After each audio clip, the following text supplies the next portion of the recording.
BJP Guntur జిల్లా అధ్యక్షులు చెరుకూరి తిరుపతిరావు ఆధ్వర్యంలో వక్ఫ్ చట్టం 2025పై ముస్లిం సోదరీమణులకి అవగాహన సదస్సు జిల్లా బీజేపీ కార్యాలయంలో నిర్వహించారు. ఈ సమావేశానికి ముఖ్య అతిథులుగా బీజేపీ మైనార్టీ మోర్చా రాష్ట్ర అధ్యక్షులు షేక్ బాజీ, బీజేపీ నాయకులు రవిచంద్ర రెడ్డి హాజరయ్యారు. ఈ సందర్భంగా వారు మాట్లాడారు. వక్ఫ్ బోర్డు 2025 చట్టం ఈ దేశంలోని ఏ పేద ముస్లిం సోదరులకి వ్యతిరేకం కాదని, దీనిని పూర్తిగా విస్మరించామని కోరారు. మసీదులు కూల్చివేస్తారు, ఇళ్లను ఆక్రమిస్తారు అని కొంతమంది చేస్తున్న చెడు ప్రచారాన్ని నమ్మవద్దని తెలియజేశారు. వీటిని కట్టడి చేయడం కోసం మాత్రమే వక్ఫ్ సవరణ చట్టం 2025 చట్టం చేసిందని చెప్పారు. నరేంద్ర మోదీ వీటి మీద వచ్చే ఆదాయాన్ని పేద ముస్లింలకు చెందాలని ఆలోచన చేయడం వలన ఈ పరిస్థితి వచ్చిందని అన్నారు. వక్ఫ్ సవరణ చట్టం 2025 ముందుగా ఇది భారతదేశం ఏ ఒక్క పేద ముస్లింలకి వ్యతిరేకం కాదు. దీన్ని పూర్తిగా విశ్వసించమని చెప్పని మీరు అన్ని అభ్యర్థిస్తా ఉన్నాము. ఏదైతే చెడు ప్రచారాలు జరుగుతూ ఉన్నాయో, మసీదులు ఆక్రమిస్తారు, ఇళ్లను కూల్చేస్తారని చెప్పినటువంటి మాటలు ఏవైతున్నాయో పూర్తి అవాస్తవాలు, అబద్ధాలు. దాదాపు స్వాతంత్రం వచ్చిన తర్వాత 55 ఏళ్ల పాటు పరిపాలించినటువంటి ప్రభుత్వాలు గరీబీ హటావో అని చెప్పారు. రోటీ కపడా మకాన్ అనేటువంటి మాట చెప్పారు.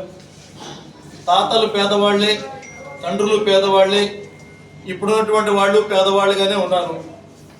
వీళ్ళ నుంచి వస్తున్నటువంటి ఆదాయం ఏదైతే ఉందో, వీళ్ళకి కేటాయించినటువంటి వక్ఫ్ భూముల మీద, వక్ఫ్ ఆస్తుల మీద వచ్చే ఆదాయం ఏదైతే ఉందో, ఆ ఆదాయం పక్కదారి పడుతుంది.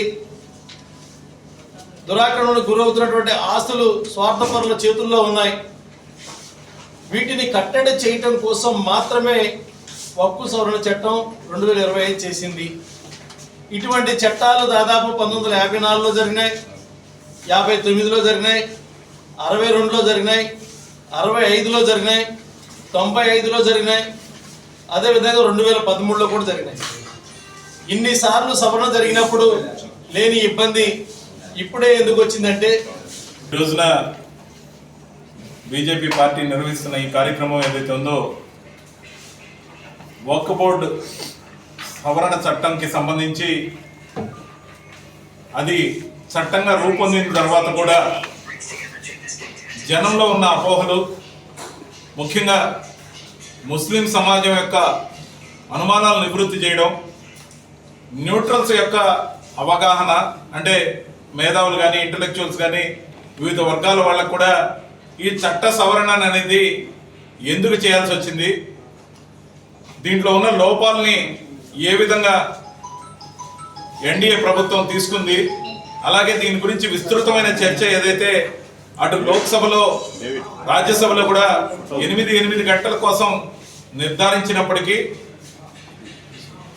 తెల్లవారుజాము 4 గంటల వరకు కూడా సభలు నడిపి విస్తృతంగా చర్చ జరిగి దీంట్లో ఉన్న లోపాలు, ముఖ్యంగా 1995లో జరిగిన సవరణ కానీ, 2013లో జరిగిన సవరణ ఏదైతే అన్యాయమైన సవరణగా భావించి వాటిల్ని సరిచేసేందుకు వక్ఫ్ బోర్డు